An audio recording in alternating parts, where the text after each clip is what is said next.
Captain Lisa Morgan never imagined her routine patrol mission would change everything humanity knew about the galaxy. The USS Horizon drifted silently through the Kepler sector when the sensors detected an unknown vessel approaching at impossible speeds.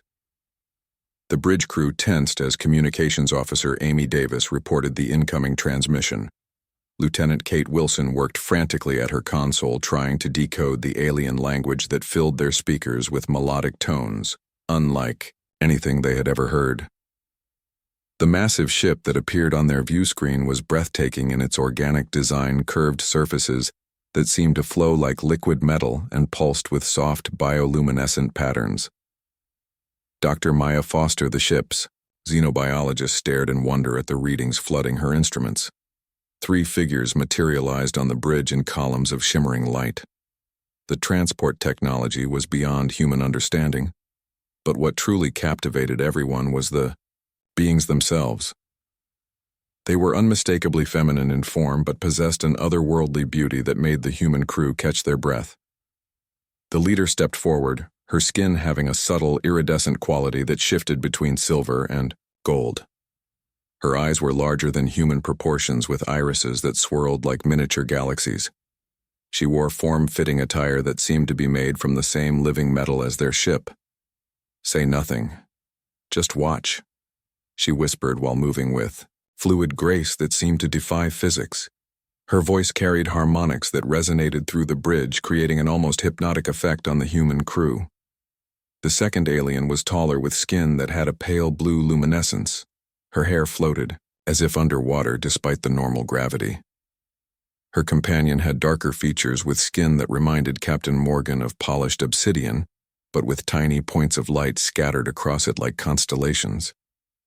"We are the Zephyrians," the leader continued, her words somehow understood by everyone despite being spoken in an alien tongue.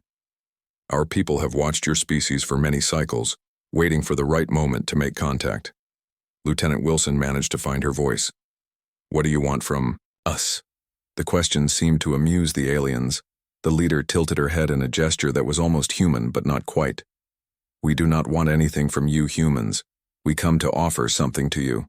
Dr. Foster stepped closer, her scientific curiosity overcoming her initial shock. "What kind of offer?" The 3 Zephyrians exchanged glances that seemed to communicate volumes. The leader approached Captain Morgan with movements that were both predatory and elegant. "Knowledge," she said simply, "the secrets of the galaxy that your kind has only dreamed of." The dark-skinned alien spoke for the first time, her voice deeper and more musical.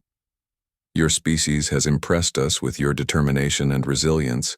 Few races survive their first steps into space." With such courage, Captain Morgan felt the weight of the moment. This was first contact with an alien species, and somehow it had fallen to her to represent humanity. "We are honored by your presence, but why choose our ship for this encounter?" The blue-skinned Zephyrian smiled, revealing teeth that seemed to be made of crystalline material.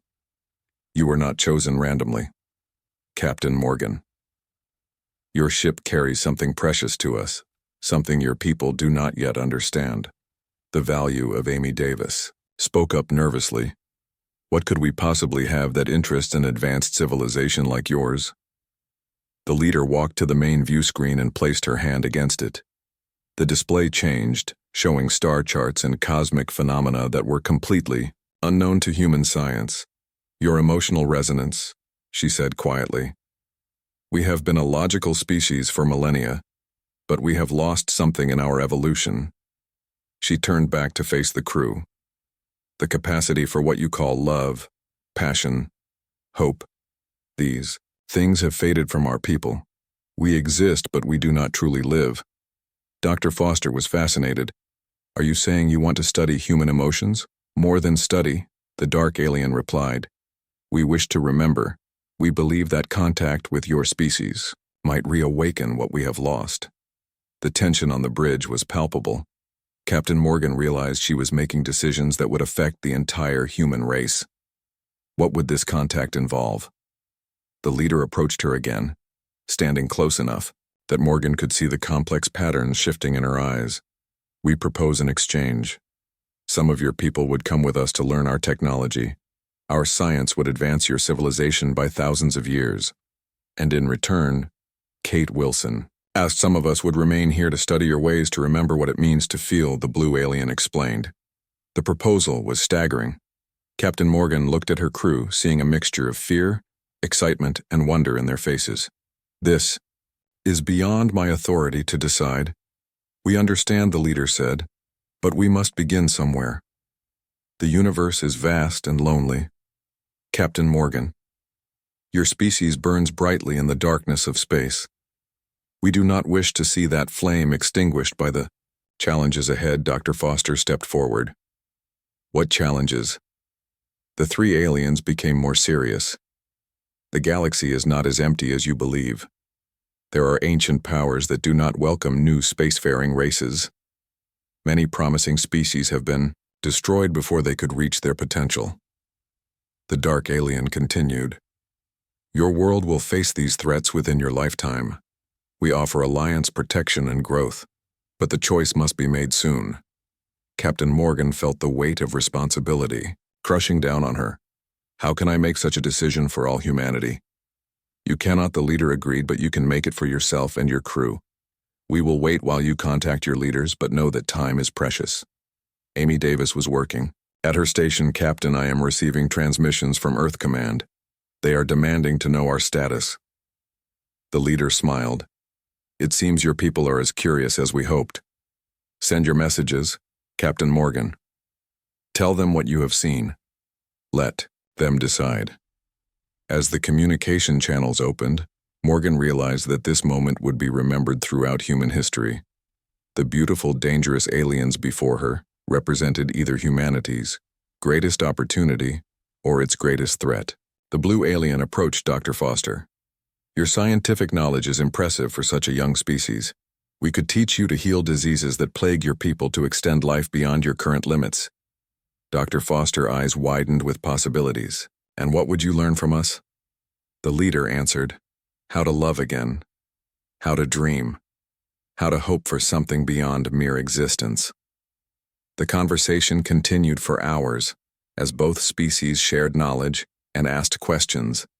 The Zephyrians revealed that they had been spacefaring for over 50,000 years but had become sterile in their perfection. They could create technology that seemed like magic, but had forgotten how to create art or music that moved the soul. Captain Morgan found herself drawn to the leader, whose name was something unpronounceable that translated roughly to Star Dancer.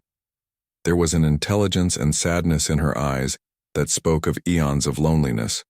The negotiations that followed would reshape both civilizations. Some humans would venture into the vast galaxy to learn secrets beyond imagination, while some Zephyrians would remain on Earth to rediscover the passionate, chaotic, beautiful nature of emotion. As the first cultural exchange began, both species realized they had found something precious in each other. The humans gained knowledge that would advance them millennia. The Zephyrians found teachers who could show them how to feel again.